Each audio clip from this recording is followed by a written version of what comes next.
avons organisé cette marche pour soutenir le peuple malien qui au jour d'aujourd'hui souffre énormément et en même temps rendre hommage à nos soldats qui sont tombés au front et également les soldats français qui sont allés nous aider.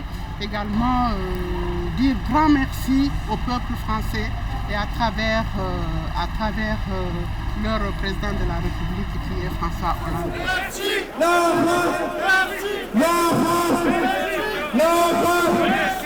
C'est juste dire, on sera nous à côté du peuple malien et soutenir l'initiative de la France, mais aussi soutenir toute la communauté internationale pour que tout le monde vienne aider la France pour que le Mali sorte de cette guerre. Et tout le monde a vu, moi je vous parlerai des droits des femmes, on voit bien toutes les exactions, les viols à répétition, les droits des femmes ont été bafoués et donc effectivement il faut soutenir cette action.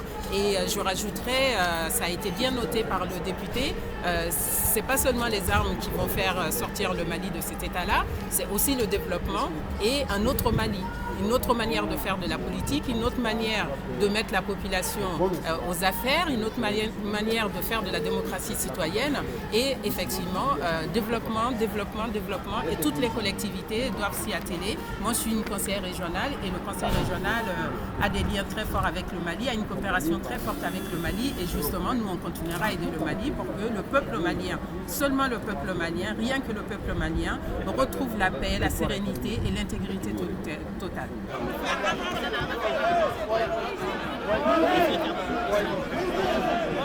sommes face à une situation grave, c'est-à-dire c'est une guerre, il y a des hommes et des femmes qui tombent.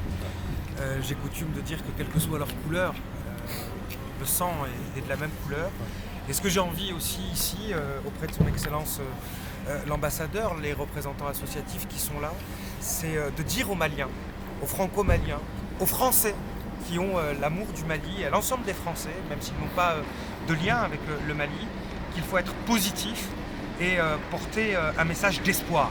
Il faut que les efforts que les Maliens et les Franco-Maliens et l'ensemble de leurs amis ont mobilisés ces derniers mois, alerter la communauté internationale, l'opinion publique, soit de la même dimension lorsqu'il va falloir mobiliser l'énergie pour le co-développement.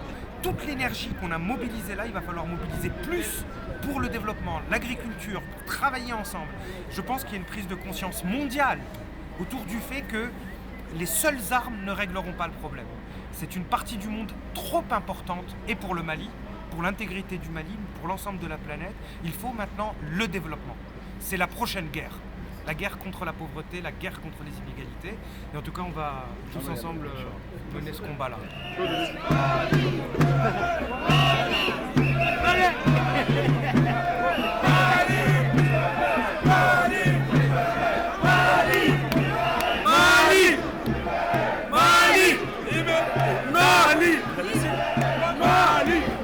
La France est venue à bon escient, ça veut dire. Je vous assure très honnêtement.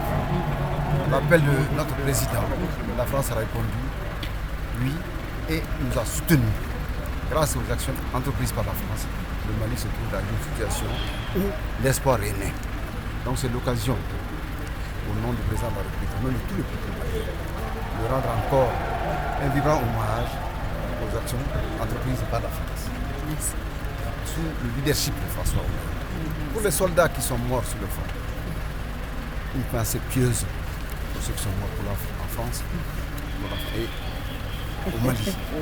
Il nous appartient, nous Maliens ici, de conforter cette opinion nationale justement. Chacun à son niveau, en mettant l'accent sur la justesse de l'intervention de François Hollande. C'était d'abord, c'est une guerre et c'est une intervention voulue par un peuple ami, à la demande d'un peuple ami, sous le couvert des Nations Unies, à travers les résolutions de 1970 et 2085, c'est extrêmement important, et puis accompagné aussi par les troupes africaines.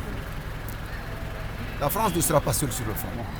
Vous avez si bien dit que nous sommes à affaire avec des gens qui ne sont pas francs, qui sont malhonnêtes, et qui peuvent intervenir, qui peuvent frapper n'importe où, n'importe comment. Il faut qu'on soit vigilant. Et il faudra que cette information soit véhiculée partout, dans les Maliens, dans des foyers, même le foyer particulier, pour qu'on puisse vraiment être vigilant partout. Pour nos réunions, il faut absolument qu'on soit vigilant autour de la sécurité. Et les villages qui sont dans les souds, on peut penser qu'ils ne sont pas concernés. Quand on a maintenant l'éclatement de rebelles, il y en a qui se déguisent en civil et qui peuvent aller partout pour commettre des attentats. Il faut qu'on soit très très vigilant là-dessus. Et je vous dis aussi bravo.